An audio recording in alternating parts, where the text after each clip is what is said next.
you ever find your eyes drawn to Celestia, that silent island adrift in the firmament, stirring something wordless in your soul? In simple terms, what the hell is Celestia actually? As the most enigmatic icon of Teyvat, symbol of the heavenly principles, many lore fragments tie to Celestia to give birth to wild theories and speculations.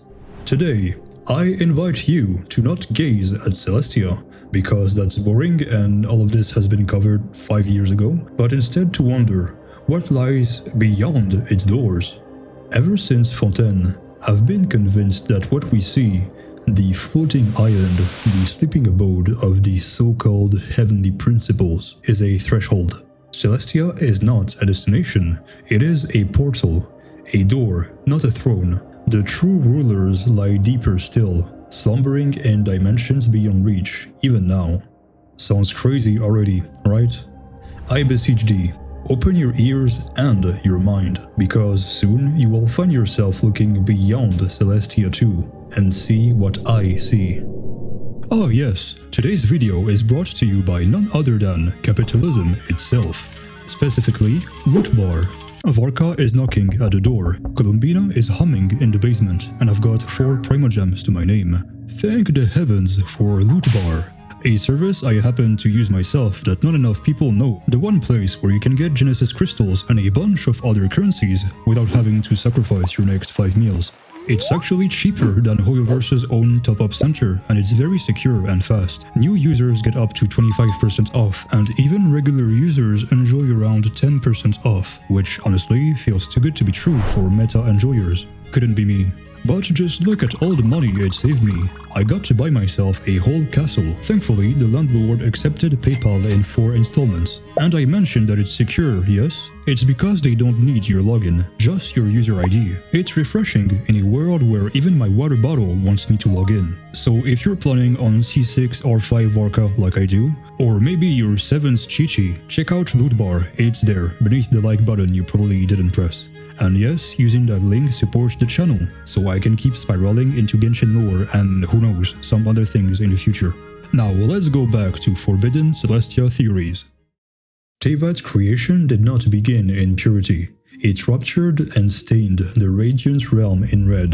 The Light Realm will begin with a sacred precedent, Genesis, from the Christian book of beginnings. In scripture, Genesis is the divine architecture of cosmos rising from chaos, God declaring light and birthing form from formlessness. It is holy order. Now if you twist the word, in Teyvat we encounter the same word, but it is inverted.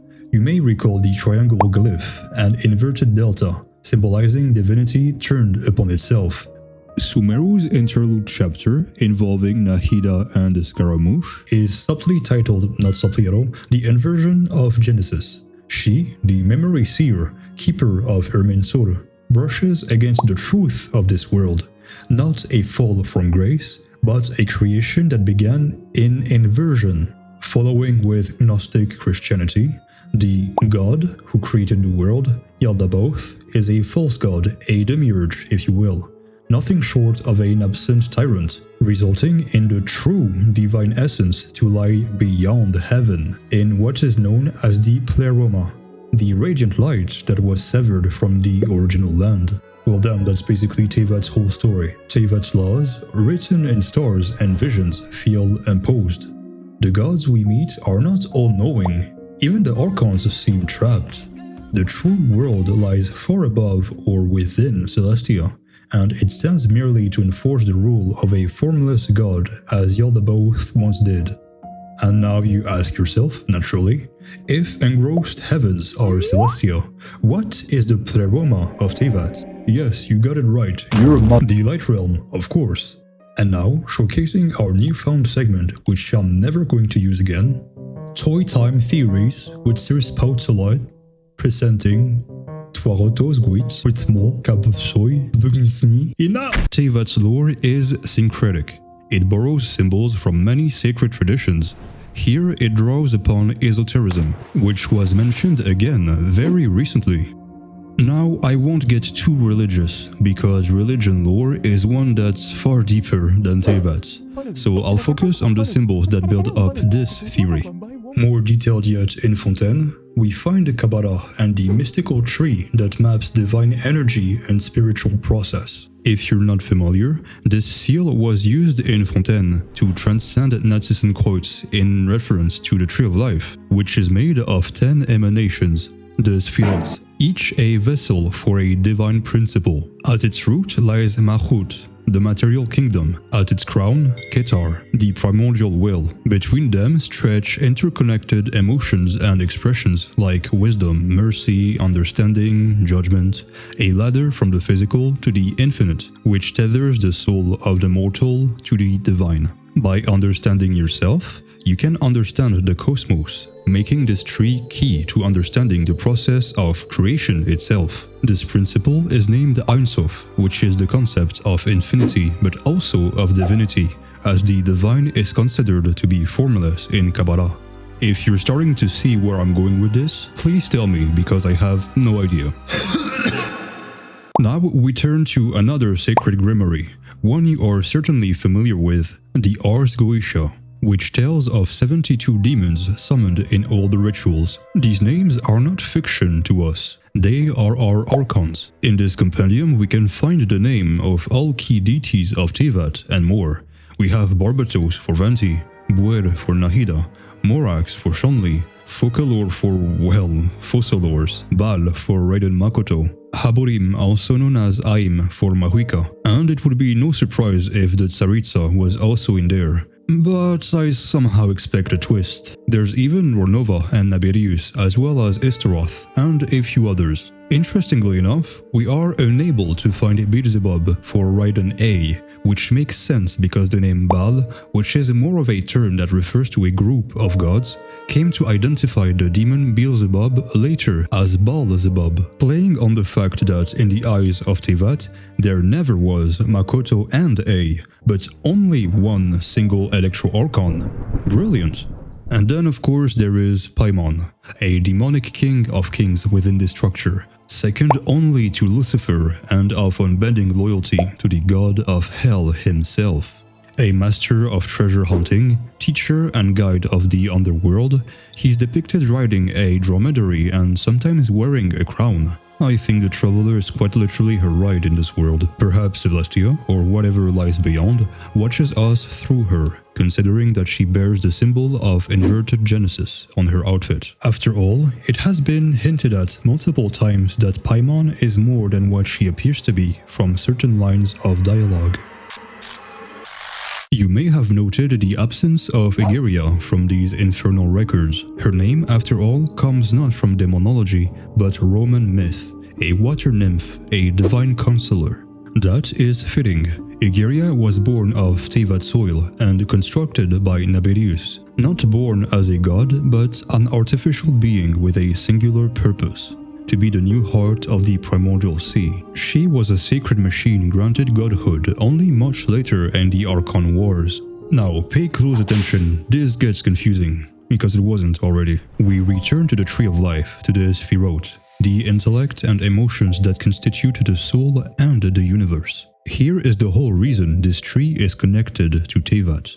Each Archon perfectly embodies a Sphira that makes up the Tree of Life. Keep in mind the description of a Sphira can vary between scriptures, but their meaning is always the same. Also, each of the Sphira can be discussed for hours upon hours, so I'll try to summarize them to the best of my ability. Let's see their reflections in Teyvat. Yesod, foundation. It represents everything that is solid, earthed, stable. The pillar of all, the basis of the world. This would embody Morax, the Geo-Archon, called God of Geo before Archons were even established. Hod, splendor. It represents all that is gracious, science, technology, technicalities, praise of talent, as well as traditions. This would be Fossolors, the Hydro-Archon of the land of performances and justice. Netach, eternity. It stands for handicraft, inspiration, meditation, impulses, sensitivity and purpose, the pillar of ambition for the world. This would befit Baal and Beelzebub, the Electro-Archons duo. Chochmah, knowledge. It embodies the concepts of knowledge and caution, the search for betterment and the desire to become. This would suit Buer, the Dendro-Archon, whose wisdom is unparalleled. Bina, understanding. It represents the construction of the self, the building of consciousness through experience, telling and recalling, the powerlessness of loneliness. This would correspond to Barbatos, the Anemo Archon who inspires others in tales and song to move together. Gevura, judgment. It embodies strength, power and enduring, but also mending and consolation. The element of fire is also attributed to it. In greater details, it gives the meaning of authenticity, to correct what is unjust and chase away what does not belong, to provoke change beyond limits and eradicate what opposes this desire to change. This obviously perfectly suits Mahuika, having waged a timeless war against the eternal invader. But despite the ties to fire, the Tsaritsa is also a very good candidate for Gevura.